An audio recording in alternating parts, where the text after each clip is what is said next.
On line فن خطابت course class number 26۔ میرے پیارو، آج کی اس نشست میں ہم خطباء کا ذکر کریں گے، یعنی ہم تاریخ کے اوراق کو پلٹیں گے اور اس میں سے جو نامور خطباء گزرے ہیں ان کا تذکرہ کریں گے، اور اس کی ہم ابتدا کرتے ہیں قرآن کریم کی سورہ مبارکہ سورہ نمبر 2 پارہ نمبر 1 سورہ بقرہ آیت نمبر 200 سے۔ اس میں اللہ پاک کی ذات نے اس بات کا ذکر کیا ہے۔ یہ جو زمانہ جاہلیت تھا عربوں کے ہاں، تو ان میں بھی نامور خطباء پائے جاتے تھے، زبان دان، زبان چلانے والے، لفظوں پہ لفظ، جملوں پہ جملے اور نت نئی تعبیرات، تشریحات پیش کرنے والے۔ اللہ سبحانہ و تعالیٰ نے ان کا تذکرہ قرآن کریم میں فرمایا۔ یہ آپ کے لیے حیران کن بات ہوگی کہ جو جاہلیت کے خطباء ہیں نا، ان کی خطابت کا اور ان خطباء کا ذکر اللہ نے قرآن میں فرمایا۔ کہاں؟ سورہ بقرہ اور اس کی آیت نمبر 200 ہے۔ اللہ پاک فرماتے ہیں فَإِذَا قَضَيْتُم مَنَاسِكَكُمْ، جب تم مناسک حج ادا کر چکو تو کیا کرو؟ فَاذْكُرُوا اللَّهَ، اللہ کا ذکر کرو، اللہ کا تذکرہ کرو۔ اللہ کے ذکر سے مراد یہ نہیں اللہ اللہ اللہ یا تسبیح پھیرنا شروع کر دو، نہیں، یہاں پر ذکر سے مراد ہے اللہ کا تذکرہ کرو، اللہ دیاں گلاں کرو، اللہ کیا، اللہ دیاں قدرتاں کیا، او دیاں شاناں کیا، او دیاں عظمتاں کیا، او دی کاریگری کیا، اس کے تذکرے کرو۔ کیسے کرو؟ کس طرح سے کرو؟ کَذِکْرِکُمْ آباءکم، اس طرح کرو کہ جس طرح تم اپنے آباء و اجداد کا تذکرہ کرتے ہو، او اشد ذکرہ، یا اس سے بھی زیادہ سخت اللہ پاک کی ذات کا تذکرہ کرو۔ سخت سے مراد ہے زیادہ۔ اب میں اس آیت مبارکہ کو آپ کو سمجھاتا ہوں۔ اگر قرآن پاک کی تفسیر کوئی بھی اٹھا کر دیکھیں تو اس آیت مبارکہ کی تفسیر میں موجود ہے کہ جو زمانے جاہلیت کے لوگ ہوتے تھے، حج کرنے آتے، حج ادا کرنے کے بعد، مناسک حج کی ادائیگی کے بعد ان کے جمگٹھے لگا کرتے تھے، ان کی ٹولیاں، ان کا پنڈال سجتا تھا، ادھر پنڈال لگا، ادھر لگا، ادھر لگا۔ کیا ہوتا تھا اس میں جو ان کے قبیلوں کے نامور خطباء ہوتے تھے وہ آتے، ان کے وہاں پر بیانات ہوتے تھے۔ زمانہ جاہلیت میں حج ادا کرنے کے بعد خطبات ان کے ہوتے تھے، خطابات ہوتے تھے۔ ان خطابات میں ہوتا تھا کیا تھا کہ وہ آ کر اپنے آباء و اجداد کے تذکرے کرتے تھے، یعنی خطیبانہ انداز میں، ہمارے بڑوں نے یہ کیا، ہمارے بڑوں نے وہ کیا، ہمارے دادا یہ تھے، ہمارے بابا وہ تھے۔ اس طرح بڑوں کے دادا کا، پردادا کا، لکڑ دادا کا، شکڑ دادا کا وہ کیا کرتے تھے؟ تذکرہ کرتے تھے خطیبانہ انداز میں۔ ایداں کہہ لو کہ سادہ لفظاں چ لمبیاں لمبیاں چھڑ دے سکے، ہم نے یہ کر دیا، ہماری تاریخ یہ ہے، ہم نے فلاں جنگ جیتی، ہم نے ٹکر لی اور پاش کر دیا، ہمارے دادا سخی تھے، دسترخوان بچھا ہوتا تھا، لوگ آتے تھے، کھانا کھاتے تھے اور وہ لوگوں کو بھر بھر کے دیتے تھے، فلاں فلاں جو بھی آپ سمجھ سکتے ہیں۔ اپنے بڑوں کے آباء و اجداد کے تذکرے کرتے خطیبانہ انداز میں اور خطابت کے ذریعے سے۔ یہ اللہ نے کہا نا کہ کَذِکْرِکُمْ آباءکم، جیسے تم تذکرے کرتے ہو اپنے آباء و اجداد کے، فَاذْكُرُوا اللَّهَ، اسی طرح تذکرے کرے اللہ کے۔ تو یہ ان کے خطباء کی خطابت کا ذکر اللہ نے قرآن پاک میں بیان فرمایا۔ تو جاہلیت کے خطباء کیا کرتے تھے؟ خطابت، یعنی ایسی ان کی خطابت ہوتی تھی۔ اللہ نے کہا کہ بھئی خطابت کا رخ بدلو، یعنی خطابت ٹھیک ہے، پسندیدہ شے ہے، اس کا رخ بدلو۔ اس خطابت کے ذریعے سے اللہ کی بات کرو، اللہ کا تذکرہ کرو، اور یہ جو فضول قسم کے آپ تذکرے کر رہے ہو، اور پھر بالخصوص حدود حرم میں اور ایک عظیم الشان فریضہ حج ادا کرنے کے بعد، یہ بنتا نہیں ہے۔ اللہ سبحانہ و تعالیٰ کے تذکرے کرو۔ تو اس سے میں آپ کو بھی کہتا ہوں، ان لوگوں کو، ان احباب کو، ان خطباء کو، ان زباندانوں کو کہ جو اللہ پاک کی ذات سے اس ملکے کو پا چکے ہیں، کہ وہ فضول میں بالخصوص بالکل اخلاص نیت کے ساتھ اور اپنے دل کی گہرائیوں سے ادب سے, احترام سے, بالخصوص اپنے بریلوی بھائیوں سے کہوں گا کہ خدا کے لیے اپنی خطابت میں ہم جو بزرگوں کے تذکرے کرتے رہتے ہیں نا, اللہ کے ولیوں کی تذکرے کرتے رہتے ہیں, ان کے تذکرے کم کرو, اللہ کے تذکرے زیادہ کرو. اور یاد رکھیے گا, یہ کوئی میں آپ احباب سے ضد کے طور پر بات نہیں کر رہا, انتہائی زیادہ ادب کے ساتھ, لجاجت کے ساتھ اور دردمندی کے ساتھ آپ سے کہہ رہا ہوں کہ آپ بھی سوچیں کہ جس رب نے ہمیں پیدا کیا, جس رب کی ساری عطائیں ہیں, جس رب کی ساری جود و سخا ہے, اس رب کا میں اور آپ کتنا تذکرہ کرتے. یعنی ہم از خود اپنے بیانات کا جائزہ لیں. مجھے 10 سال ہو گئے بیان کرتے ہوئے, 15 سال ہو گئے بیان کرتے ہوئے, میں مہینے میں 100 بیان کر لیتا ہوں, میں مہینے میں 10 بیان کر لیتا ہوں. میرے بیانات میں سب سے تذکرہ کس کا ہوتا ہے؟ ہم اپنا جائزہ لیں. آیا ہمارے بیانات میں سب سے زیادہ تذکرہ ہمارے بزرگوں کا, ہمارے بڑوں کا, ولیوں کا ہوتا ہے یا اللہ کا ہوتا ہے؟ اب آپ میرے پیارو یہ بھی کہو گے کہ بھئی وہ بھی تو اللہ کے ولی ہیں, ان کا تذکرہ کوئی بری چیز ہے. بھئی میں کب کہہ رہا ہوں کہ بری چیز ہے؟ اچھی چیز ہے. میں تو آپ سے کہہ رہا ہوں کہ آپ ذرا ترازو لے کر تولیں. خطابت کے دوران ہمارے منہ سے کتنے بول اللہ کے لیے نکلتے ہیں, یعنی جس میں اللہ کے تذکرے ہوں, جس میں ہم اللہ تعالیٰ کی شانیں, اس کی عظمتیں, اس کی قدرتیں, اس کی ندرتیں, اس کی کاریگریاں, اس کے جو کائنات میں عکس ہیں, پرتو ہیں, اس کی پرچھائیاں ہیں, اس کی ذات کا تعارف ہے, وہ ہم اپنا کتنی زبان سے ادا کرتے ہیں اور بولتے ہیں. اور جو دیگر ہیں اللہ کے ولی, ہمارے بزرگ, بزرگان دین, ہم ان کی خدمات کا کتنا تذکرہ کرتے ہیں. ویسے سچے دل سے آپ احباب غور کیجئے گا, ہم سب سے زیادہ جن کی خدمات کا تذکرہ کرتے ہیں نا, اور جن کی شانیں اور عظمتیں بیان کرتے ہیں, وہ ہمارے بزرگ ہیں, اللہ کے ولی. ولیوں کا تذکرہ ہم زیادہ کرتے ہیں, اللہ کا تذکرہ کس نے کرنا ہے؟ تو جس طرح اللہ ان سے کہتے, میں نے کہا نا کہ بھئی خطابت بری نہیں ہے, یا یہ جو ہم بیانات کرتے ہیں یہ برے نہیں ہیں. دراصل ہمارا جو خطابت کا رخ ہے وہ غلط ہو گیا, ہم غلط ٹریک پر چل پڑے. انبیاء علیہ الصلوۃ والسلام کو آپ دیکھیں, 1.25 لاکھ پیغمبر آدم سے لے کر تاجدار کائنات نبی آخر الزماں محمد مصطفیٰ صلی اللہ علیہ وسلم تک سارے کے سارے نبیوں کو آپ دیکھیں, وہ سب سے زیادہ تذکرہ کس کا کرتے تھے؟ سوال ہے, اللہ کا کرتے تھے. اچھا ایک مثال میں آپ کو دیتا ہوں. حضرت موسیٰ ہیں, موسیٰ سے پہلے جتنے پیغمبر ہیں, نبی ہیں, رسول ہیں اور اللہ کے ولی, نبی سے بڑھ کر اللہ کا ولی کون ہو سکتا ہے؟ حضرت موسیٰ کیا ماقبل کے انبیاء کا تذکرہ, نبیوں کا, ولیوں کا تذکرہ اتنا کرتے تھے جتنا ہم کرتے ہیں؟ یعنی وہ ان ولیوں کا تذکرہ زیادہ کرتے تھے یا ان ولیوں کے اور اپنے خدا اللہ کا تذکرہ زیادہ کرتے تھے؟ رسول پاک علیہ السلام, اللہ کے نبی نے بے شمار ولیوں کا تذکرہ کیا, اصحاب کہف کا تذکرہ کیا, اور بھی کئی ساری شخصیات کا تذکرہ کیا.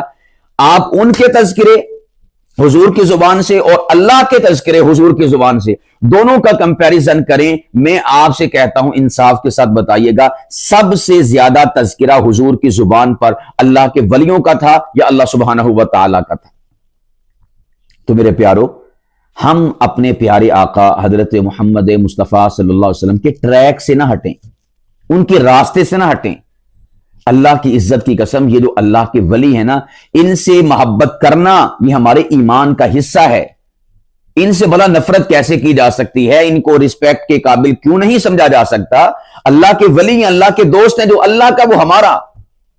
ہم یہ نہیں کہہ رہے کہ الیاذ باللہ ان سے کوئی دشمنی ہے, کوئی اناد ہے. میں نے تو کہا کہ دردمندی سے کہہ رہا ہوں کہ ہم ذرا تنہائی میں بیٹھ کر سوچیں کہ یار زبان ہمارے خدا نے دی, اور قوت گویائی, قوت بیان, قوت خطابت اللہ نے عطا فرمائی. الرحمن علم القرآن خلق الانسان علمہ البیان, پارہ نمبر 27 سورہ الرحمن, سورہ نمبر 55, اللہ نے عطا فرمائی. اس اللہ کے لیے ہماری زبان ہمارے بیانات میں کتنی چلتی ہے اور اوروں کے لیے کتنی چلتی ہے. ضرور اس پر غور کیجئے گا اور سوچئے گا کہ ہم آج تک کتنے خطابات کر چکے ہیں, کتنی تقریریں کر چکے ہیں. ہمارے یوٹیوب پر ایک پوری لسٹ ہے ہماری تقریروں اور بیانات کی, لیکن اس میں ہم نے کتنے بول اللہ کے تذکرے کے طور پر بولے ہیں, اور کتنے اللہ کے تعارف کے طور پر بولے ہیں, کتنی خدا کی قدرتیں, شانیں, عظمتیں بیان کرتے ہوئے ہم نے بولے ہیں, اور کتنی ہم نے اللہ کے ولیوں کی عظمتیں، شانیں، رفعتیں، مقام، ان کی کرامات اور ان کے تذکرے میں ہم نے اپنا کتنا وقت صرف کیا، کتنے بول بولے، ہم میں سے ہر شخص جائزہ لے سکتا ہے۔ اللہ اکبر کبیرہ۔ اللہ تعالی ہماری اصلاح فرمائے، ہمیں نبی پاک علیہ الصلوۃ والسلام اور انبیاء کی جو خطابت تھی اس کے مطابق چلنے کی توفیق عطا فرمائے۔ میں تو کہا کرتا ہوں آج کل ہم خطابت کرتے ہیں ضد و ضدی، یعنی مخالفت میں ہم خطابت کرتے ہیں، یعنی دوسرا مسلک ہے، دوسری تنظیم ہے، دوسری تحریک ہے، ان کے مخالف ہم نے خطابت کرنی ہے، ہم نے انبیاء علیہ الصلوۃ والسلام کے موافق نہیں خطابت کرنی۔ بھائی ان کو چھوڑیں، اپنا جو ٹارگٹ ہے وہ رکھیں انبیاء کی ذوات کو، بالخصوص انبیاء کے امام محمد مصطفیٰ کی ذات کو۔ یہ جو نیچے والے نا تنظیمیں، تحریک، مسلک اور فلاں مولوی، یہ مولوی، مناظر اسلام، خطیب اسلام، ان کو چھوڑ دیں، ان کی ٹکر میں، ان کی ضد میں، ان کے اناد میں، ان کے مقابلے میں تقریریں نہ کریں۔ انہوں نے یہ کہا تو ہم اس کے جواب میں فلاں تقریر کرتے ہیں، یہ کہیں گے وہ کہیں گے، نہ، چھوڑ دیں۔ اصل ٹارگٹ رکھیں انبیاء علیہ الصلوۃ والسلام کی ذوات کو، کہ انہوں نے کس طرح سے ساری زندگی اپنی زبان کو استعمال کیا، انہوں نے ساری زندگی اپنی زبان کو کس طرح سے استعمال کیا۔ حضرت نوح علیہ الصلوۃ والسلام نے 950 سال تبلیغ فرمائی، پارہ نمبر 20 سورہ عنکبوت رکوع نمبر 2، 950 سال۔ آپ ذرا کمپیریزن کریں، ترازو پکڑیں کہ اللہ کے نبی نوح علیہ الصلوۃ والسلام نے کتنے بول اللہ کے لیے بولے اور کتنے بول جو ان سے پہلے اللہ کے پیغمبر، رسول، نبی، ولی گزر چکے تھے ان کے لیے بولے۔ آیا ہم حضرت نوح کے موافق ہیں کہ نہیں؟ آیا ہم حضرت نوح کی خطابت کے مطابق ہیں کہ نہیں؟ اسی طرح دیگر انبیاء علیہ الصلوۃ والسلام کو آپ دیکھ لیں، تو ہم نے اپنی اصلاح کرنے کی کوشش کرنی ہے۔ تو میں ذکر کر رہا تھا کہ زمانہ جاہلیت کے خطباء مناسک حج ادا کرنے کے بعد ان کے جمگٹھے ہوتے، ان کے پنڈال سجتے، ان کے جلسے، کانفرنسی، سیمینارز ہوتے، اور اس میں وہ تذکرے کرتے تھے اپنے آبا و اجداد کے۔ ساڈے وڈیاں نے آ کیتا، ساڈے وڈیاں نے آ کیتا، یعنی اللہ دے تذکرے نہیں، وڈیاں دے تذکرے، بابیاں دے تذکرے، اپنے دادیاں دے تذکرے، اپنے آبا و اجداد کے تذکرے۔ اللہ نے کہا فَإِذَا قَضَيْتُم مَنَاسِكَكُمْ، اور اللہ دے بندیو جدو مناسک حج ادا کر چکو تو فَاذْكُرُوا اللَّهَ، اللہ دے تذکرے کرو، اللہ دیاں گلاں کرو، اللہ دیاں شاناں عظمتاں بیان کرو، کَذِکْرِکُمْ آبَاءَکُمْ، جداں تسی اپنے وڈکیاں دیاں شاناں تے عظمتاں تے کارنامے تسی بیان کر دے۔ بلکہ فرمایا اے تے اللہ نے گویا کہہ لو بھی انہوں نے سمجھون واسطے آکھیا بھی جداں انہاں دے تذکرے کر دے ادا رب دے تذکرے کرو، جداں انہاں دیاں گلاں کر دے ادا رب دیاں گلاں کرو، لیکن وہ برابر نہیں ہو سکتا، اس لیے اللہ نے کہا او اشد ذکرا، اے تمہیں زیادہ تذکرہ اللہ دا کرو۔ گویا کہ تو پتہ چلیا کہ اپاں اپنیاں تقریراں چ، سپیچاں چ اور خطابات چ، واعظاں چ اور خطاباں چ ہم نے سب سے زیادہ کیا کرنا ہے؟ اللہ کا تذکرہ کرنا ہے۔ ایسے کہہ لیں اللہ کا اور نبی کا، جب تذکرے کی بات ہے سب سے زیادہ تذکرہ کس کا؟ او اشد ذکرہ، اللہ کا۔ اللہ کی اور ولی کی جب بات آئی سب سے تذکرہ زیادہ کس کا کرنا ہے؟ اللہ کا۔ کوئی بھی مسئلہ مسائل آ جائے، کوئی بھی پوائنٹ آ جائے، سب سے زیادہ اللہ کا تذکرہ ہم نے کرنا ہے۔ یہ قرآن پاک کی بڑی ہدایت ہے۔ تو یہ جو امام جاحظ گزرے ہیں ان کی ایک کتاب ہے البیان والتبیین، اس میں انہوں نے زمانہ جاہلیت کے جو خطبات ہیں نا ان کے خطبے ذکر کیے ہیں۔ تو اگر آپ کو دستیاب ہو آپ پڑھیے گا، اس میں آپ کو ملیں گے وہ کیسے کیسے تذکرے اپنے آبا و اجداد کے کیا کرتے تھے۔ بعضوں میں مستقل پوری تقریریں لکھی ہوئی ہیں ان کی، اور بعضوں میں ضمناً انہوں نے ان خطبات کا ذکر کیا ہے جو زمانہ جاہلیت کے خطباء کیا کرتے تھے۔ اور پھر اس کے بعد زمانہ جاہلیت کے جو بڑے بڑے نامور خطبات ہیں، میں ان کے چند ایک کے نام بھی آپ کے سامنے ذکر کر دیتا ہوں۔ زمانہ جاہلیت کے خطباء میں کعب بن لبئی، ان کا تذکرہ بھی آتا ہے، اور سب سے پہلے جمعے کا اہتمام انہوں نے کیا تھا۔ جمعے سے مراد یہ ہے کہ ہفتے کے بعد لوگوں کو جمع کرنا اور جمع کر کے ان سے کوئی واضح نصیحت، کوئی صحیح بات کرنا، کوئی معاشرتی بات کرنا، کوئی اصلاح کرنا، انہوں نے کعب بن لبئی نے اس کا اہتمام کیا تھا۔ ہفتے کے بعد بلایا کرتے تھے لوگوں کو۔ باقی جو پراپر جمعہ ہے وہ تو بعد میں اسلام میں آیا، لیکن انہوں نے اس بات کا اہتمام کیا ہوا تھا، ہفتے کے بعد لوگوں کو بلانا، نوجوانوں کو بلانا، بچوں کو بلانا، ان کی اصلاح کرنی، انہیں تربیت دینی، کوئی معاشرتی اصول سمجھانے بھی ایسے نہیں ایسے چلتے ہیں۔ تو یہ تھے کعب بن لبئی، یہ خطاب کیا کرتے تھے۔ اور صحبان بن وائل، قیس بن سنان، داحس، غبرا، خویلد بن عمر القطفانی، قیس بن مسعود البکری، خالد بن جعفر، عمر بن کلثوم، قیس بن ساعدہ الایادی، حارث بن عباد، اکثم بن سویفی، یہ سا کے ساتھ ہے اور سویفی سواد کے ساتھ ہے، ابو عمار الطائی، عمر بن معدی کرب الزبیدی، معمر بن خافان، مؤمل بن خافان، درید بن زید، الصباح بن شقی، الحکم بن النصر، مرثد الخیر، حرثان بن محرس، قیس بن خارجہ، سریم بن الحارث، علقہ ابن علاقہ، قیس بن زہیر اور العدوانی۔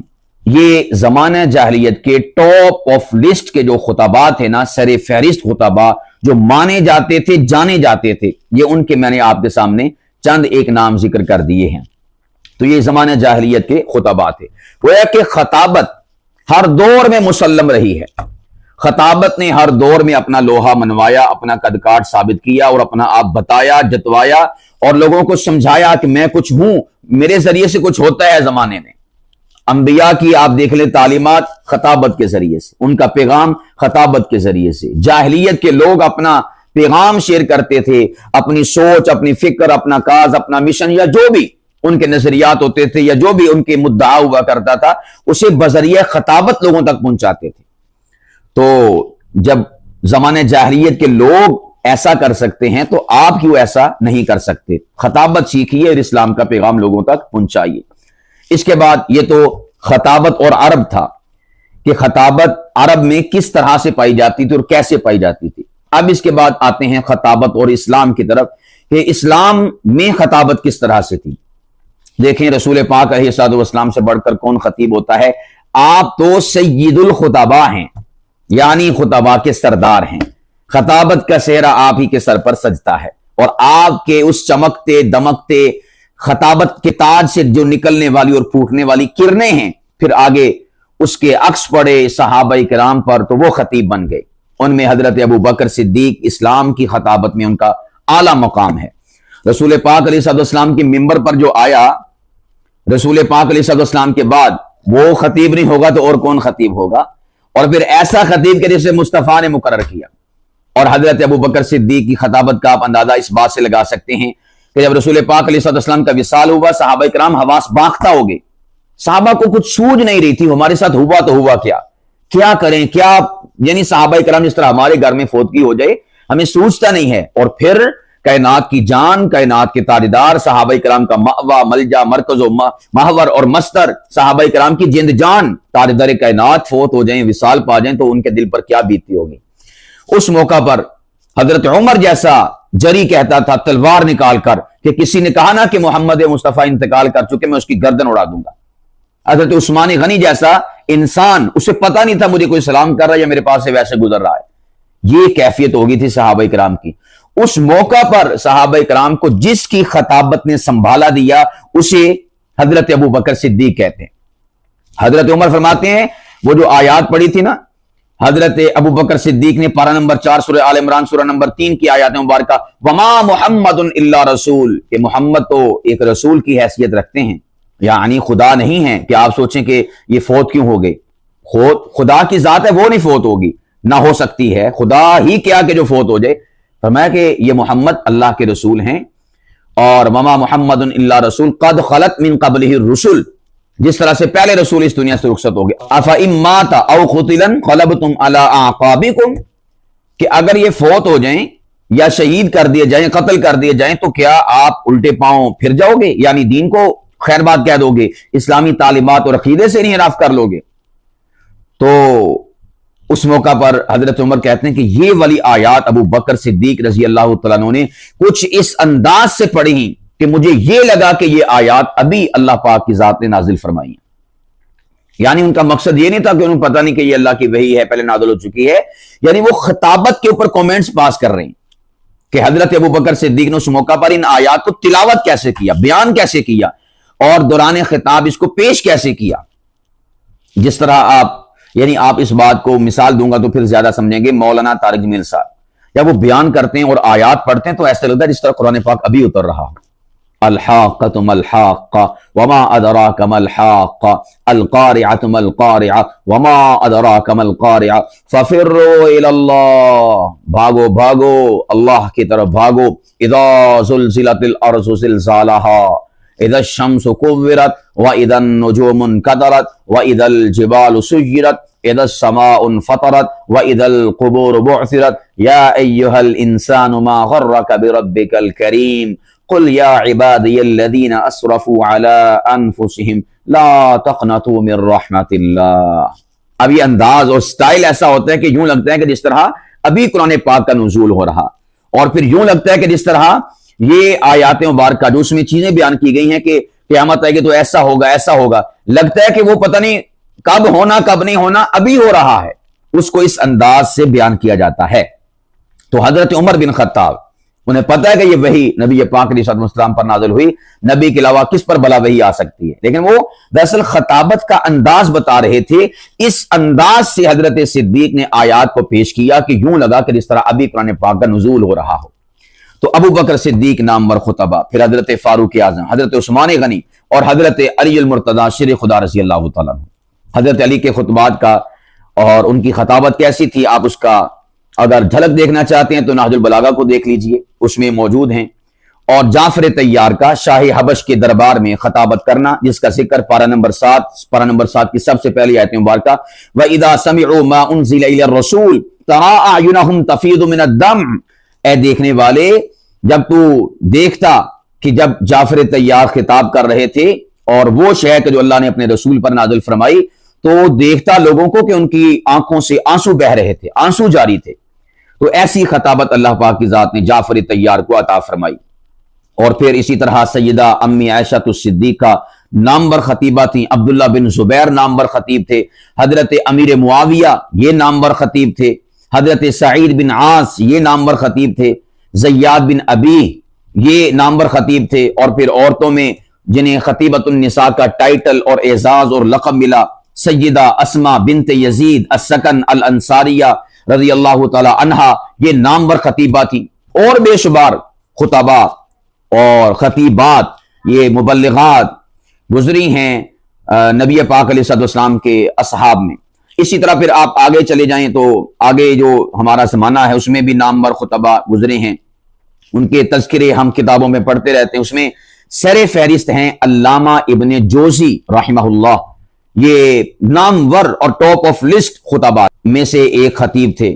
بلکہ میں اگر آپ کو ایک تصویر کے طور پر پیش کروں تو یوں کہوں گا کہ جس طرح آج کے زمانے میں خطابت میں جو مقام اور مرتبہ اور جو سٹیٹس مبلغ اسلام مولانا طارق جمیل حافظہ اللہ کا ہے نا، وہ سٹیٹس تھا اس زمانے میں علامہ ابن جوزی رحمۃ اللہ تعالی علیہ کا۔ نامور خطیب تھے اور لوگ ان کی خطابت سنتے تھے تو سر دھنتے تھے اور کانوں کی سماعت ان کی طرف متوجہ کرتے تھے۔ اسی طرح پھر خطابت آگے بڑھتی گئی، بر صغیر پاک و ہند میں خطابت نے آ کر اپنا راج کیا۔ اس میں مولانا ابو الکلام آزاد اور خطیب الخطبہ امیر شریعت سید عطا اللہ شاہ بخاری، اور پھر مولانا محمد علی جوہر، مولانا ظفر علی خان، علامہ شبیر احمد عثمانی، مولانا حبیب الرحمن لدھیانوی، شاہ اسماعیل شہید، اور اسی طرح آغا شورش کاشمیری۔ آغا شورش کاشمیری کے بارے میں امیر شریعت سید عطا اللہ شاہ بخاری فرمایا کرتے تھے کہ خطابت اور آغا شورش کاشمیری یہ دونوں یار غار ہیں۔ یہ دونوں کیا ہیں؟ یار غار۔ یار غار کیا ہوتا ہے؟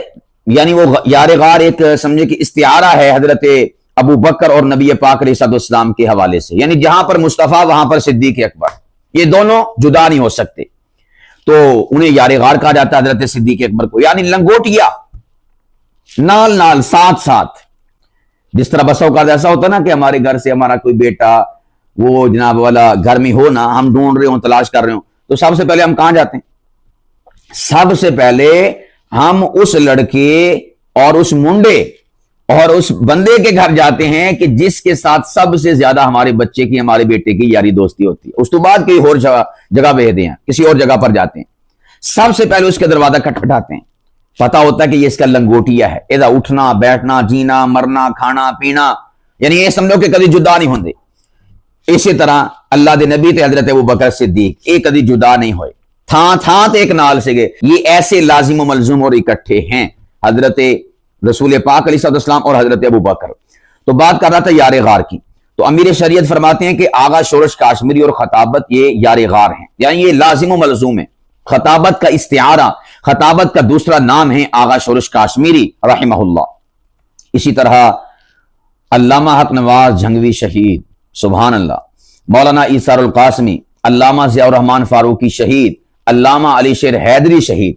اسی طرح مولانا اعظم طارق شہید, مولانا قاضی احسان احمد شجابادی, مولانا محمد علی جالندری, مولانا غلام غوث ہزاروی, مولانا غلام اللہ خان, سبحان اللہ, شیخ القرآن رحمت اللہ تعالی علیہ, علامہ دوست محمد قریشی, مولانا نور الحسن شاہ بخاری, عبد الرحمن جامی, عبد المجید ندیم. ان کی تو خطابت کے آج بھی غلغلے اور چرچے ہیں, بڑی خوبصورت خطابت کرتے ہیں, دل کو موہ لینے والی. اور پھر خطیب یورپ و ایشیا مولانا محمد ضیاء القاسمی رحمہ اللہ کی ذات بابرکت. یہ تو ایسے خطیب تھے کہ ان کی خطابت سے کئی خطیب پیدا ہوئے. مولانا ضیاء القاسمی رحمۃ اللہ تعالی علیہ, ان کی خطابت سے کئی خطیب پیدا ہوئے. اللہ پاک کی ذات نے ایسی خطابت سے ان کو نوازا تھا, اور ان کی خطابت سے بہت بڑا انقلاب پیدا ہوا, بالخصوص شرک کے ایوانوں کو لرزہ بر اندام کرنے کے حوالے سے, اور شرک کے ایوانوں کو مسمار کرنے کے حوالے سے, اور توحید کے علم لہرانے کے حوالے سے, موحد پیدا کرنے کے حوالے سے, اور مشرکوں کو موت کے گھاٹ اتارنے کے حوالے سے. مولانا محمد ضیاء القاسمی رحمۃ اللہ تعالی علیہ, اور مولانا محمد اجمل خان, مولانا محمد سلیمان طارق, علامہ احسان الہی ظہیر, مولانا حبیب الرحمن یزدانی, علامہ احسان الہی ظہیر شہید رحمہ اللہ. یہ تو سمجھے کہ نا ایک خطابت کا جیتا جاگتا مجسمہ تھا علامہ احسان الہی ظہیر شہید رحمۃ اللہ تعالی علیہ. خطابت کرتے تھے ببانگ دوہل, آواز تھی کہ کہہ لیں کہ انسانوں کو جگانے والی, انسانوں کو خواب غفلت سے بیدار کرنے والی. اور پھر اس میں بجلیاں ہوتی تھی, اس میں تمتراک ہوتا تھا, روب ہوتا تھا, دبدبا ہوتا تھا, اس میں غلغلہ ہوتا تھا, اور اس میں کوئی دبا لہجہ نہیں, سہمی ہوئی آواز نہیں, زناٹے دار آواز ہوتی تھی. گویا فَإِذَا جَاءَتِ الصَّاخَّةُ فَإِذَا جَاءَتِ الطَّامَّةُ الْكُبْرَى, ایسی آواز تھی علامہ احسان الہی ظہیر شہید رحمۃ اللہ تعالی علیہ کی. نامور خطیب گزرے ہیں. اسی طرح مولانا عبد الغفور ہزاروی, مولانا سید فیض الحسن شاہ, مولانا سید افتخار الحسن شاہ, یہ بریلوی مسلک کے علماء خطبہ ہیں. سید شبیر حسین شاہ حافظ آبادی. باقی ان کے خطبات یا بیانات میں کیا تھا, کتنا مواد حقیقت پر مبنی ہوتا تھا, کتنا کیسا تھا, وہ زیر بحث نہیں. یہ جو جتنے خطبات کا میں تذکرہ کر رہا ہوں, ان کے نظریات یا ان کی خطابت کا جو مواد ہوتا تھا وہ اس وقت زیر بحث نہیں ہے. مین ہے خطابت, کہ جنہوں نے خطابت کے میدان میں لوہا منوایا, خطابت نے, خطباء نے, تاریخ نے جن پر خطابت کے حوالے سے ناز کیا, وہ کون کون سے خطباء ہیں, ان میں سے یہ ہیں. ان کی آپ کیسٹیں سن لیں, ویڈیوز دیکھ لیں, آپ کو پتا چلے گا کہ یہ کیسے خطیب تھے. اور اسی طرح علامہ طاہر القادری, نامور عالم دین, مصنف, اور بہت ساری صفات کے حامل ہیں. باقی اختلافات ہوتے ہیں اور کمیاں کوتاہیاں ہر انسان میں ہوتی ہیں, ہم میں لاکھ درجے کی کمیاں کوتاہیاں ہوں گی. ہم یہاں پر موضوع بحث ان چیزوں کو نہیں بنا رہے, بات کر رہے ہیں خطابت کی. یہ جو شخص ہیں علامہ طاہر القادری, نامور خطیب ہیں, اور میں سمجھتا ہوں کہ انہیں خطابت پر مکمل گرفت ہے, بلکہ یوں کہوں تو بے جانا ہوگا کہ یہ ایسے خطیب ہیں کہ خطابت ان کی سواری ہوتی ہے, اور یہ خطابت کے سوار ہی نہیں بلکہ شاہ سوار ہوتے ہیں. ایسی اللہ پاک کی ذات نے خطابت کا ملکہ انہیں عطا فرمایا. ہر ٹاپک پر, ہر عنوان پر, ہر موقع محل کی مناسبت سے, اور ہر جگہ کے اعتبار سے, اور ہر طرح سے. بلکہ میں یوں کہوں گا کہ اگر خطابت کی ساری صفات, اور ساری کی ساری جہات, اور سارے کے سارے گوشے, اور سارے کے سارے زاویے اگر کسی ایک خطیب اور ایک شخصیت میں جمع ہے نا, اس شخصیت کو پروفیسر ڈاکٹر علامہ طاہر القادری کہتے ہیں. ہر اعتبار سے یہ گویا کہ جامع معنی شخصیت ہیں خطابت کے حوالے سے. اگر میں ان کی خطابت کو لے کر کتاب لکھنا چاہوں نا, اور اس پر میں قلم چلانا چاہوں تو یقین جانے کہ کتابیں لکھی جا سکتی ہیں۔ اللہ پاک کی ذات نے ایسی خطابت عطا فرمائی، اور ایسی خطابت کے حوالے سے ہما جہت شخصیت اللہ پاک کی ذات نے بنایا ان کو، ہما گیر شخصیت ہے خطابت کے حوالے سے۔ خطابت کے تمام اسلوب ان میں پائے جاتے ہیں، خطابت کی تمام جہاد کو یہ سموئے ہوئے ہیں، خطابت کا ہر انداز ان کی زبان میں، خطابت میں، انداز میں وہ پایا جاتا ہے، نمایاں ہیں۔ اللہ پاک کی ذات نے ایسی شخصیت، ایسی خطابت ان کو عطا فرمائی ہے۔ تو ان کا نام ہے ڈاکٹر علامہ طاہر القادری۔ اسی طرح مفتی حنیف قریشی نامور خطیب، اسی طرح علامہ خادم حسین رضوی، علامہ احمد سعید ملتانی، مولانا اورنگزیب فاروقی، قاضی مطیع اللہ سعیدی، یہ نقیب تھے پہلے، بعد میں خطیب بنے۔ ایسے نقیب ہیں کہ ان کی نقابت سے کئی نقیب پیدا ہوئے۔ جیسے میں نے کہا نا کہ مولانا محمد ضیاء القاسمی رحمہ اللہ ایسے خطیب ہیں کہ ان کی خطابت سے کئی خطباء پیدا ہوئے، اور یہ جو خطیب ہے نا اور نقیب ہیں قاضی مطیع اللہ سعیدی، یہ ایسے نقیب ہیں کہ ان کی نقابت سے کئی نقباء پیدا ہوئے۔ مولانا مسعود اظہر، سبحان اللہ، بجلیوں کی طرح ان کی زبان سے الفاظ نکل کر سامعین کے دلوں پر نقش چھوڑتے تھے۔ مسعود اظہر، مولانا طارق جمیل، سبحان اللہ، مولانا ناصر مدنی، مولانا منظور احمد، اصلاح معاشرہ کے حوالے سے مولانا ناصر مدنی صاحب، آپ لاکھ ان سے اختلاف کریں کہ یہ ایسے ہیں ویسے ہیں، لیکن جس طرح سے انہوں نے عام فہم انداز میں، سادہ انداز میں، جھٹکے انداز میں، اور یوں سمجھیے کہ تکلف سے پاک انداز میں معاشرے کی اصلاح کے حوالے سے گفتگو کی ہے، خطابت کی ہے، ان کا بھی کوئی ثانی نہیں ہے، یہ اپنی ذات میں آپ ہیں۔ بعض خطباء ایسے ہوتے ہیں کہ جو کسی کی کاپی ہوتے ہیں یا وہ نیچے والی لسٹ میں آتے ہیں، بعض ایسے ہوتے ہیں کہ وہ ایک مستقل اور نمایاں شخصیت ہوتے ہیں خطابت کے میدان میں۔ ان میں سے مولانا ناصر مدنی صاحب بھی ایک نمایاں شخصیت ہیں خطابت کے میدان میں، یعنی جو اپنی ذات میں ایک انجمن ہوتے ہیں۔